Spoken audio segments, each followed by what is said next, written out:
Hello, I'm Karen Pascal. I'm the Executive Director of the Henri Nouwen Society. Welcome to a new episode of Henri Nouwen, Now and Then. Our goal at the Henri Nouwen Society is to extend the rich spiritual legacy of Henri Nouwen to audiences around the world. Each week we endeavor to bring you a new interview with someone who, like Henri Nouwen, is thoughtfully and freshly exploring the concerns and issues of Christian spirituality today. We invite you to share the daily meditations and these podcasts with your friends and family. Our core purpose is to share Henri Nouwen's spiritual vision so that people can be transformed by experiencing themselves as God's beloved. Now let me introduce you to my guest today. I am honored to be joined in conversation by Dr. Terry LeBlanc. Terry has over 42 years of Indigenous community-based experience as an educator in theology, cultural anthropology, and Terry is the founding chair and current director of NAITS, an Indigenous learning community. He serves as an adjunct professor at Acadia Divinity College, Sioux Falls Seminary, the University of Divinity in Melbourne, and Tyndale University and Seminary. Author of numerous articles and assorted book chapters, Terry has won several awards for his varied writings. Over the years, I've had the privilege of interviewing Terry for various documentary and television projects, and know him as a wonderful and engaging, well-informed communicator. We could not have a better person to articulate Indigenous perspectives on theology and practice. Welcome, Terry, to our podcast. Hi, Karen. It's good to be with you this morning from lovely Prince Edward Island. It's nice and sunny here today, though we're getting that usual mix of maritime spring weather. Or pre-spring weather, I should say. Now, I want to start by asking you a question. In 2010, for your work on the creation of NAITS, you received the Dr. E.H. Johnson Memorial Award for Innovation in Mission. Terry, what is NAITS? Well, NAITS is an acronym, as I'm sure you could imagine. And originally, when we founded NAITS almost 25 years ago, it stood for the North American Institute for Indigenous Theological Studies. And so NAIITS. 3 or 4 years into our tenure as an organization, we were approached by people from Australia who'd been good friends of ours for many, many years, and also from New Zealand and the Philippines, who asked if we could come and engage their communities with similar conversations, as well as help them potentially create structures of Indigenous theological education, not unlike what we had created here. And in recognition of the fact that all of the people inviting us had been and were, I suppose, under consistent colonial engagements and occupations, and however we might want to think of those things, for as many years as we had in some cases, we changed the name to simply NAITS, an Indigenous Learning Community, so that it wouldn't be perceived to be any kind of colonial agenda at all. So NAITS became simply NAITS, an Indigenous Learning Community, about 20 years ago now. And we just abbreviated it to the acronym NAITS. Well, that's good to know. It's interesting because our audience for this podcast really stretches right around the world. It's certainly a North American audience, but we hear from people in Australia, New Zealand, and all parts of the world. So it's good to have that in mind. And obviously you think in those ways, if that's the kind of education rich setting that you've created, I'm sure. Now, you mentioned that you'd like us to focus on what it means to live into health and well-being with the author of the created order, the human community, and the rest of the created order of which humanity is a part. Where are we going to start with that, Terry? Well, part of the work that we have been doing in NAITS community, and we describe ourselves as a learning community, so it isn't as classically hierarchical as you might imagine other tertiary theological or other educational endeavors for that matter. We describe ourselves in fairly flat terms as a learning community where students and faculty are not necessarily easily differentiated. And our main focus really has been to take the experience of Christian faith and life that has been in some cases very much imposed upon Indigenous peoples around the globe, and try and unpack that, decolonize it, if you will. Now, some people would say, why would you even bother doing that, since Christianity, has been very much, and perhaps continues to be very much, a colonial religious imposition in Indigenous life? Why wouldn't you just leave that entirely alone and sort of step back into whatever your traditional religious or spiritual belief systems are? And part of our response is to simply say that just because Apple computers are created in the United States and manufactured in China doesn't mean that they aren't utilizable, around the globe by people who choose to use Apple computing products, and for that matter, IBM or the Microsoft operating system or what have you. Indigenous people engage virtually everything that other people in the globe engage. We simply want to engage it in our own terms, on our own terms, and that's what decolonizing, in our experience, is about. So we're about the business of decolonizing theological reflection, biblical reflection, community development practice, and so forth, seeking to engage it from a philosophical, epistemological, ontological framework that is our own. And so when we talk about living into health and well-being, I know that sounds like a sort of rambling response to your question, Karen, but I'm getting there. So when we talk about living into health and well-being, and doing so as Indigenous folks, we talk about being in right relationship with the one who authored the very existence we have, and the existence of what we determine is indeed a created order. We want to be in right relationship with spiritual powers that exist within this created order. And sometimes those spiritual powers are, as our listeners might imagine, sort of those quote unquote ethereal spirits that might be a part of the environment in which we find ourselves living. But sometimes those spiritual powers are spiritual forces, as it were, that are evident in our created order. And today, as we talk, we're experiencing one of those spiritual forces, those spiritual powers, in the conflict that exists within Ukraine as the Russian invasion of Ukraine has unfolded. And so there are spiritual forces at play there. And if you were to look at the biblical text, Paul would describe them as spiritual forces of wickedness in high places. And I would echo that very much so.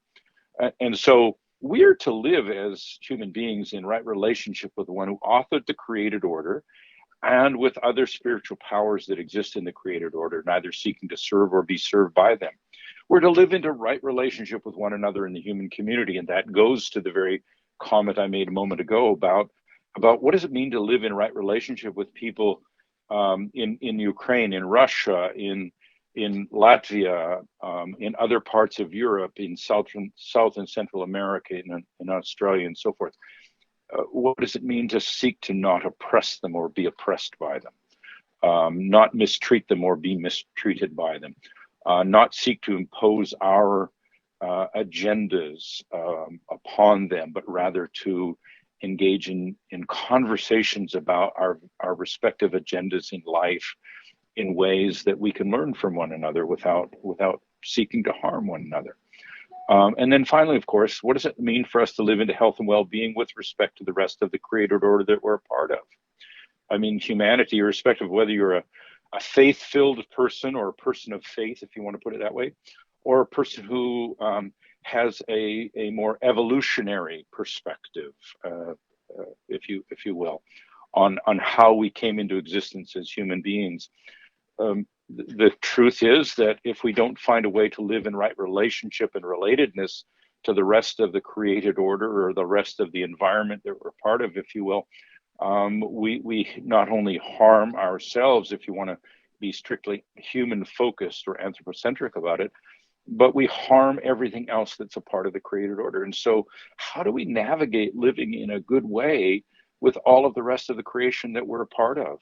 There's nothing that human beings do that doesn't have implications for every other part of the created order, every other part of the environment. So when we talk about that in the Nates community, that's the kind of thing that we're talking about. You know, I enjoyed so much in some of your articles. You really draw attention to a reality that was very striking, and that is so often in quotes Christian theology, we tend to almost begin our Christian theology with the third chapter of Genesis, you know, the fall, and we make it all about that, and we miss where it really begins in Genesis 1 and 2, and then taking it to Romans, the whole business of God redeeming all of creation. Tell us a little bit about that, because I think that's a place where, in a way, if we go to that, we can unify. We can really be speaking the same language. Yeah. When I first began to do, when not just myself, but when my colleagues and friends of the last 35 years or more began to think about theological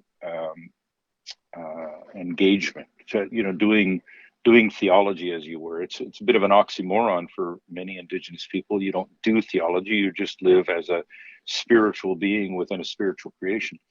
But when we began to think about things in a more classically theological way, and looked at it from a biblically theological perspective, we began to realize how much the Western Church in particular has spent its time, if you will, examining the nature of and the transmissibility of sin, and the fact that the created order had collapsed as a consequence of our first parents, to use the Genesis narrative, having broken the law of God or broken the commandment of God.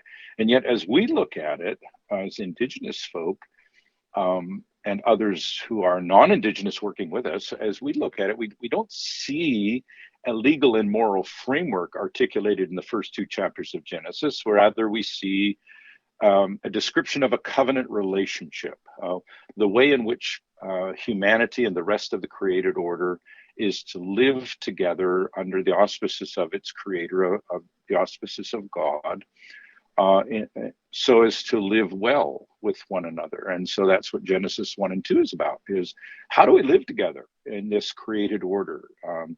And how do we do so in a respectful fashion? How do we do so in a way that preferences one another and preferences the benefit of every aspect of the created order? So if you start there, in essence, if you ask the question, when it was functioning at its best, what did it look like? That's what it looked like, Genesis 1 and 2. I know it's an abbreviated description. I know that we can argue over what Genesis 1 and 2 really is about from the sort of a literary perspective or otherwise, but there's this grand narrative of God's creation, if you will, living in the way in which God intended it.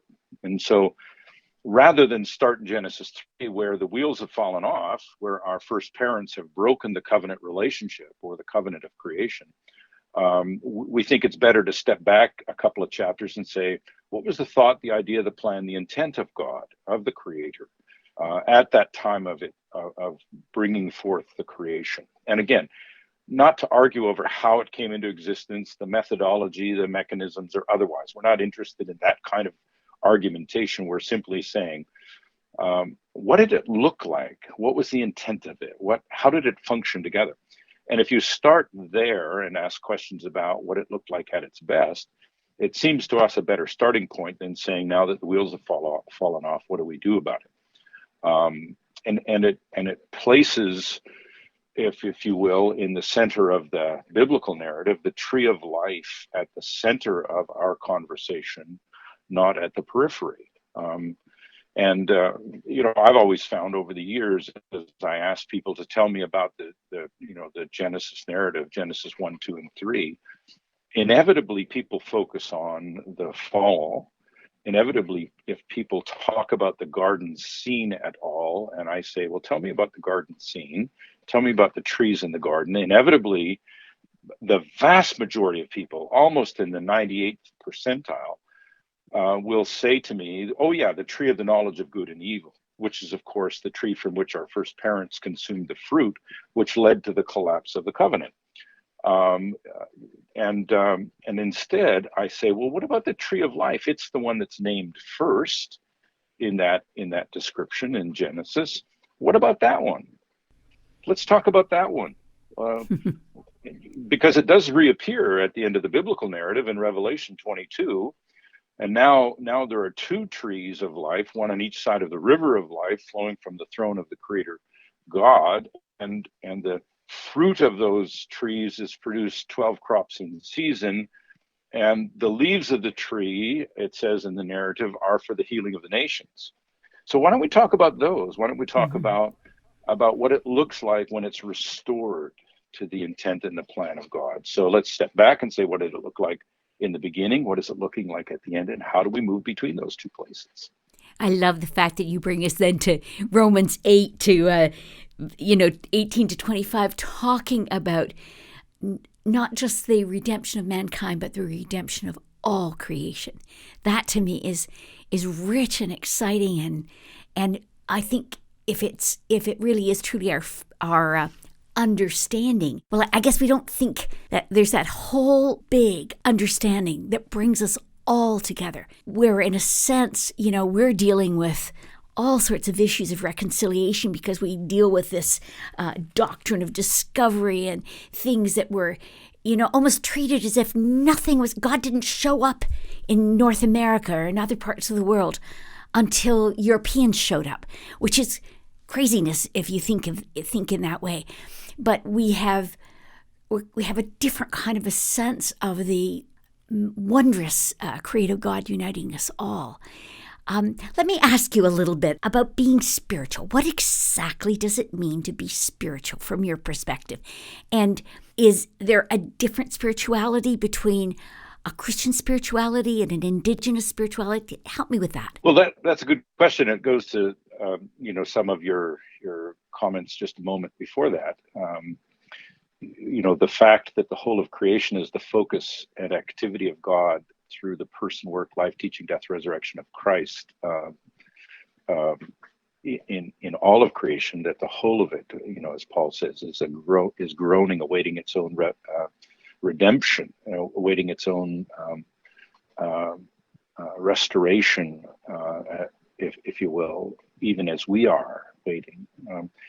That implies that there's a spirituality about the whole of the creation, not just about humanity, that is of concern to God.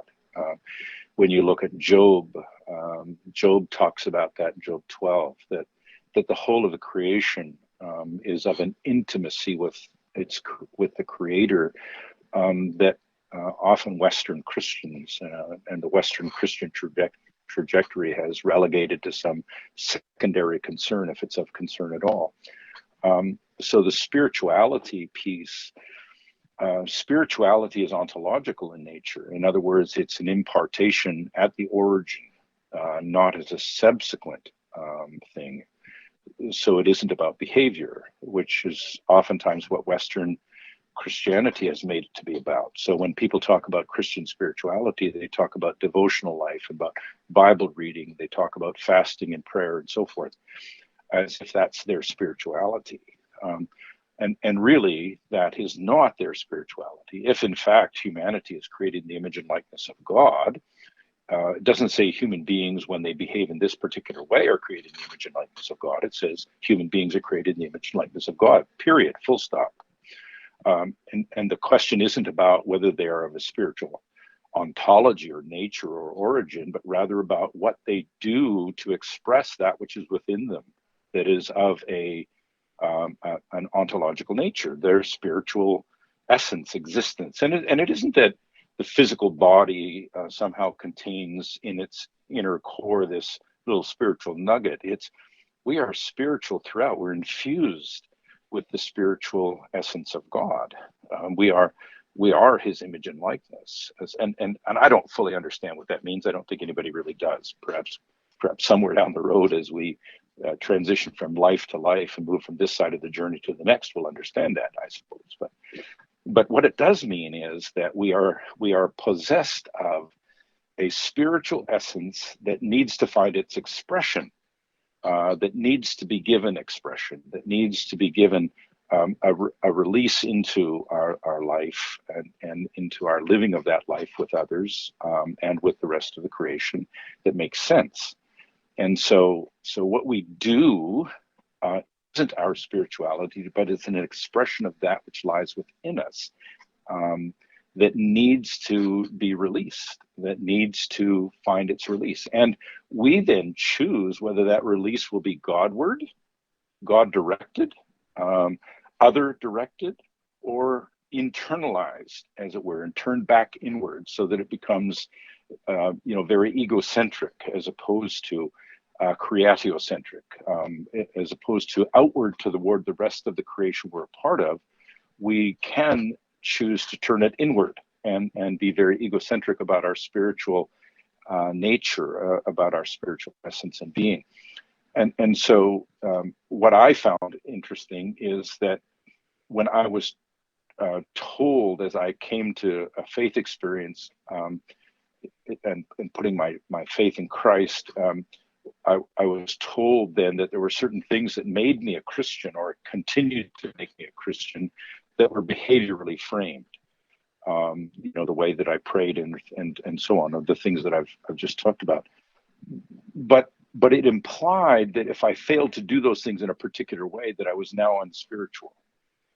And that's something that we have found it important to resist, because it places our acceptance before God on our behavior, not on our being. And God accepts us because of our being, because of who he's created us to be, because of who Christ has made us to be the fullness of, or the fullness in our expression of. It isn't about what I do. What I do is an expression of what's inside, not the essence itself. So spirituality is not about behavior, but about being for me.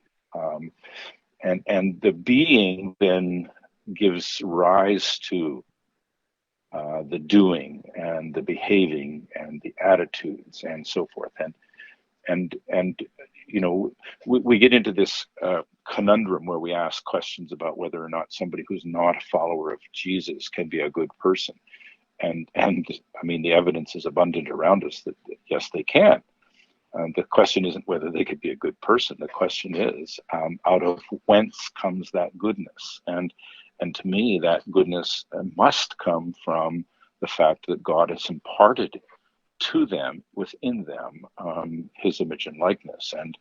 And whether they're even conscious of it, that goodness needs to find expression and does. Conversely, the person who lives in an evil way has denied that very thing within them, perhaps, that God has placed there, that is inviting a good response, a positive response, a response of blessing, not of cursing, and so forth. So it's this complicated interplay. We are spiritual because we're created. We're invited to give expression to that which is within us, which is spiritual. And we choose then the focus and form that will take. It's interesting to broaden our thinking, just as you're describing it there. Indigenous spirituality is so important to bring into this world that we're living in and to value. And I feel like it brings more of a balance to God's whole creation, gives us better eyes to see and better hearts to listen to. Yeah, I think much of what I was taught in my early days as a follower of the Jesus way was very much Western, and it was about circumscribed behaviors. It wasn't about cultivating the interiority. That's one of the things I loved about Henri Nouwen. Henry was so good at cultivating the interior, so that the interior could find expression in the exterior. And it isn't, that we need to become monastic or anything of that nature. That's not the implication of that in my mind. But it's the idea that when we cultivate the interior, that which God has placed within us, that spiritual nature that is resident within every human being, and resident within the rest of the creation in a perhaps a different way. And again, that goes to the conversation Paul has with us in Romans, that the creation itself groans in the same way that Paul describes human beings groaning in their prayer closets. When they're dumbfounded, they're confounded, they aren't sure how to pray. The Spirit intercedes in us with groanings too deep for words to express, Paul says. And he then goes on to talk about the creation itself groaning, using the image of a woman in childbirth, groans in travail, waiting its own redemption, even as we also do it, groans awaiting the revelation of the sons and daughters of God. And you have to ask the question, if you're an Indigenous person anyway, you have to ask the question now, is the groaning in the same, in that same interiority as is in the rest of creation as it is with humans? How does the creation groan in that way, as Paul talks about it? If there isn't a spiritual ontology about the rest of the creation, a spiritual essence and being, is it the same? No, it's different. But it's nonetheless something God has placed there, and nonetheless something that, again, in Job 12, Job says, very tongue-in-cheek to his counselors, surely wisdom will die with you, after he's heard from them. And then he goes on to say, but I have a few things to say. Why don't you ask the birds in the air, the fish in the sea, the animals that walk upon the land? Why don't you speak to the very earth itself? Which of these does not know that the hand of the Lord has done this? And the Western community wants to personify or anthropomorphize that, or create it as a metaphor or something of that nature. And yet for the Indigenous community, it's clear and obvious that the creation speaks. We just don't have the ears to listen most times. Terry, tell me, you mentioned Henri, and I'd love to know a little bit about your relationship with Henri Nouwen. Did you know him as a friend, or did you meet him through his books? Tell me a bit about that. Well, I first met Henri many years ago when the first street level conference in Canada was unfolding, and Henri and Sue were part of that, along with people like Rick Tobias and so forth. And I was invited into that. I didn't have any particular status that someone would want to invite me to bring, but I was invited into those conversations in the planning, and people like like Tim Huff and so forth. So there were numbers of people. Can you just explain to our audience what Street Level was about? What was the conference about? Oh, yes, certainly. Sorry, I was off reminiscing. No, that's okay. But I think the audience around the world will go, I wonder what that was all about. So tell us just a bit about, why was Henri there? Was he the guest speaker, or was he just one of the people attending? Yeah. No, Street Level was a conference for street workers, for Christian workers who were on the street, as we used to describe it, in the trenches, day to day, working with those who were in poverty, in dire circumstance, who were being oppressed by addictions, or oppressed by relational trauma that they had not been able to circumvent, or any range of things, just dire poverty. And people who worked with them day in and day out, week in, week out, year in, year out, Street Level became a place where they could be ministered to and cared for and honored and respected for the work that they were doing. And so Street Level and the places in which we held it were opportunities for them to be nourished and cared for in good ways, to honor them and so forth. And so there were a number of them that took place over the years. I've forgotten how many now. But it was in that period where Henri and Sue and their work, of course, Henri's work in L'Arche and other activities, took a significant place. Henri was respected as a teacher to many of those who were part of that street work community, that community of people who ministered to the people in poverty and need. And so he was part of helping to shape the thinking about it. He He and Sue Mosler spoke with some regularity, were looked to for aspects of guidance and encouragement in particular ways of viewing poverty and those in poverty, and how to minister effectively to those who are in poverty. And so I got to know Henri through that, and we weren't close friends. That would be inappropriate to say. But we were more than acquaintances. And I had very much a respect for Henri's thinking and his person, and how he sought to live out his calls and commitments. He was influential in many of our lives. Oh, that's lovely. It's lovely to hear that. It's, we come to that little spot where we kind of meet at that point of perhaps it's a book we've read of Henri's, or maybe even the daily meditations. But, you've obviously got to see him in action, which was, I'm sure, entertaining along with inspiring, knowing Henri. Oh, indeed, he was entertaining. My goodness. He reminded me of Jesus' reflection on, here's a person in whom there is no guile. Oh, lovely. Yeah. Just lovely. I'd like to go back and talk a little bit about reconciliation. I think this is such an important time and moment and opportunity. And I think all of us want help. We want help to know how to see reconciliation truly happen. And so you give us some help. Give us some help right now and say, here's where we begin. Here's where we put our foot in the water and move forward. I know that many are well down the road, but there are some that just need to be encouraged even just to begin in terms of what their attitudes and their mindset will be. Help us with this.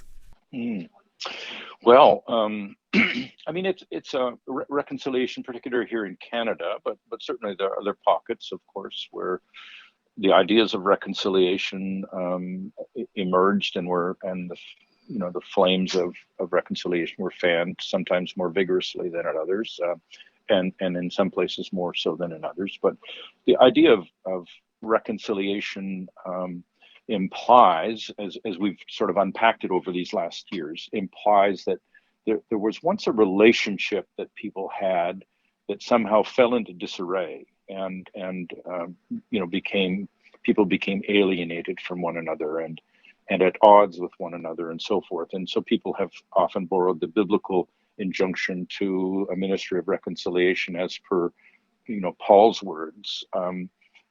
But sometimes those fall very flat because they imply an event or activity takes place at the end of which we sing a hymn, perhaps hold a toast together and then go our separate ways, now having been reconciled. But that's not the understanding that we have in the Indigenous community that I work with, nor is it, in my view, a good understanding of the biblical view of reconciliation. In some cases, and perhaps in more than the majority of them, we haven't had a relationship to begin with of any consequence, and certainly not a good one. And so it hasn't fallen in the ditch and now needs to be restored or recovered or renewed or dragged out of the mud and washed off and buffed up and made shiny again. In fact, we have to start right from the very beginning to say, what does it look like for us to be in relationship with one another? And that's where the language I used earlier about right relationship comes in. What does it mean for us in the human community to live in right relationship with one another? That's a better description in my mind than what does it look like for us to be reconciled, since perhaps we haven't been in relationship with one another, good, bad, or ugly before. Right.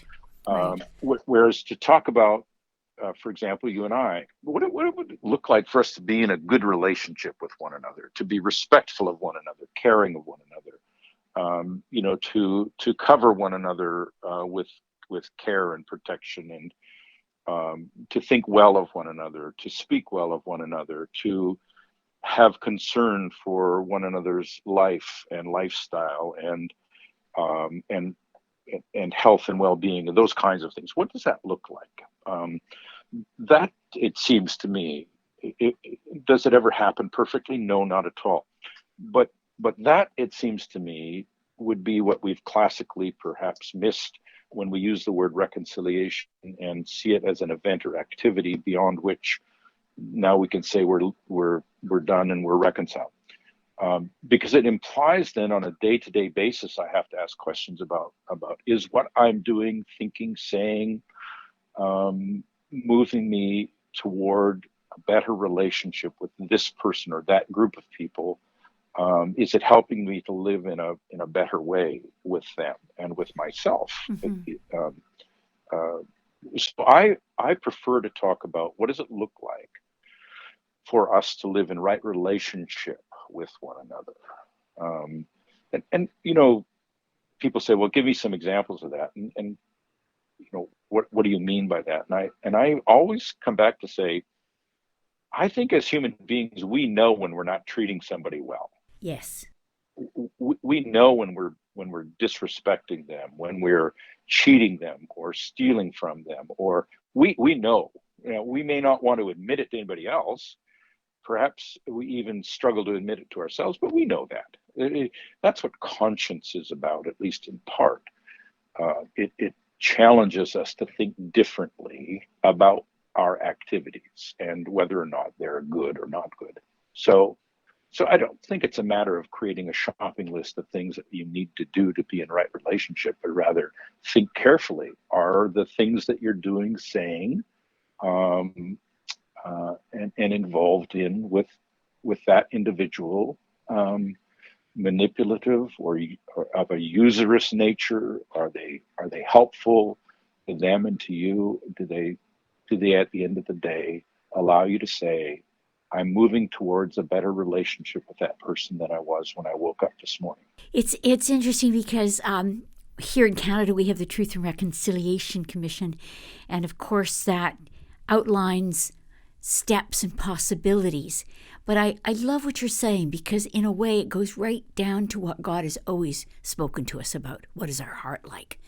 If you don't think well of your brother, God looks on the heart. He looks on what's going on there. There's a quote in here that I enjoy. There's several. I mean, I've loved various things that you've written here, but you say, we are not personally responsible. Indigenous people regularly hear these words, or ones to their effect, in discussions about multi-generational prejudicial social policies, treaty rights, and wrongs committed against them over successive generations, and about the possibility of reconciliation.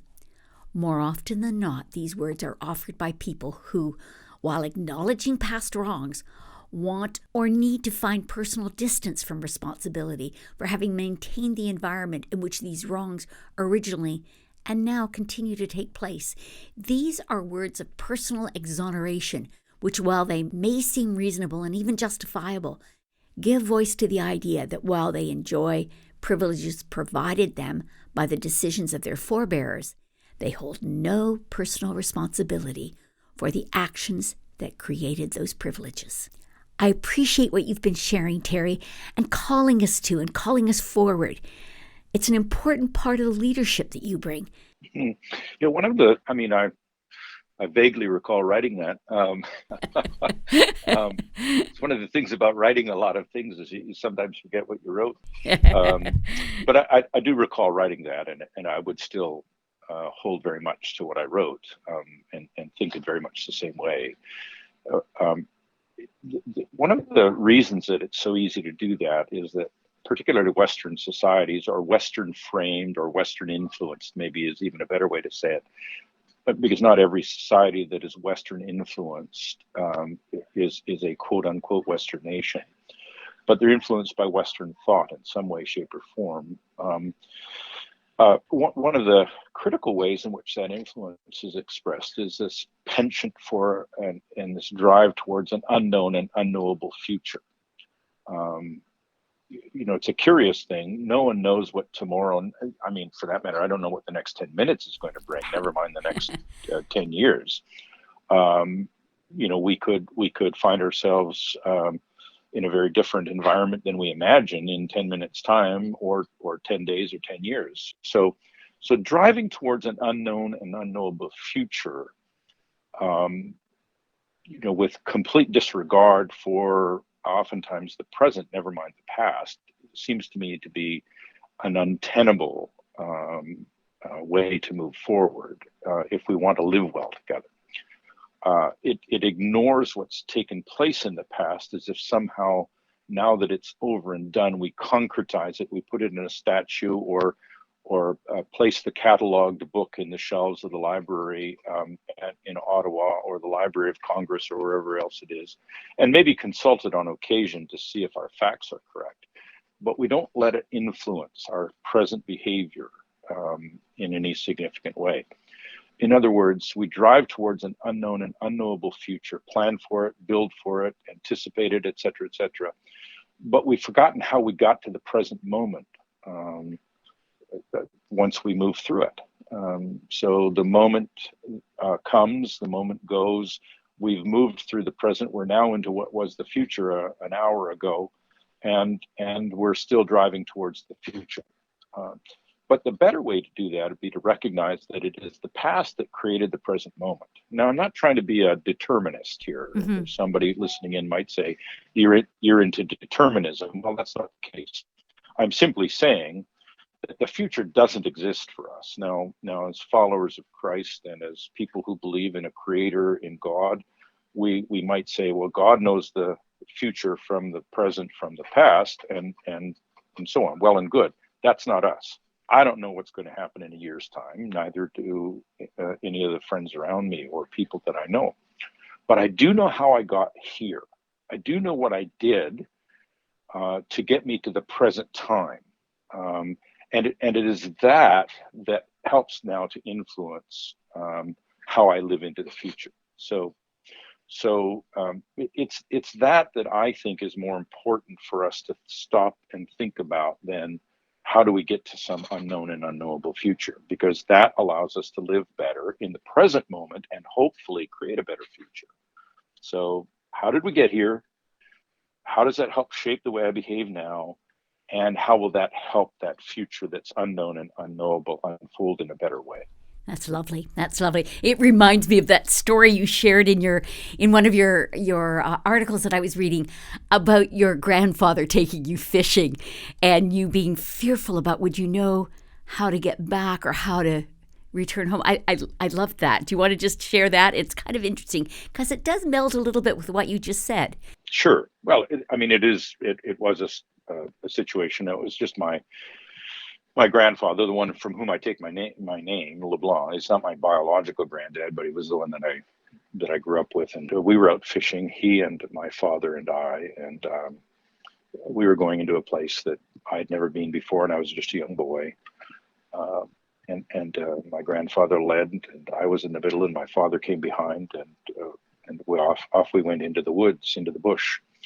And the trail closed in on us as I perceived it, and I was afraid and expressed my concern multiple occasions. I'm sure within 10 feet, one of the other in my grandfather's experience. And he tried to reassure me, and then finally recognizing that I was quite concerned and anxious about it, he put his gear down, turned around, and knelt down and said to me, when you're heading on a trail that you've never been on before, a new trail, spend twice as much of your time looking over your shoulder at where you've come from as you do where you're going. That way, when you turn to take the trail home, you'll be able to recognize the landmarks as they will appear coming from the other direction. Since, as I'm sure our listeners will be aware, when you head west to east on a road, it looks different than when you head east to west. The tree that was on the left is now on the right and maybe leaning away from you instead of toward you, and the pond that you crossed, from right to left might look different. You might step down over something that you're now stepping up across, and all of those landmarks look very different. So looking at where we've come from more than we do where we're going is an important way to fix an understanding of our present moment in our minds, the way that it'll appear when we need to find our way back. Used in the context of my earlier discussion, it allows us to fix ourselves in the present moment more accurately.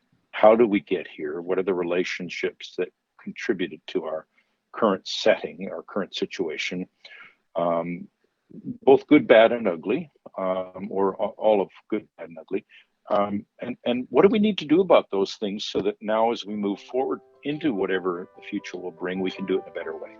And so that's helped me throughout my life to move through present moments in better ways and to try and bring better relationships. Terry, I have so appreciated this opportunity to talk with you. And I have a feeling some of our listeners are going to go, where can I get a little bit more of Terry LeBlanc? Where can I find them? Should we send them to Nate's? Is that a place? Are there courses? Are there conversations going on? Would that be a good place? Sure. Yeah, www.naiits.com. And you'll be able to find our learning community there, courses, faculty. So one of the nice things is that you don't have to listen to me prattle on. There are some really, really, really well-framed Indigenous and non-Indigenous folks who work together with us at Nate's that you'd be exposed to. Okay.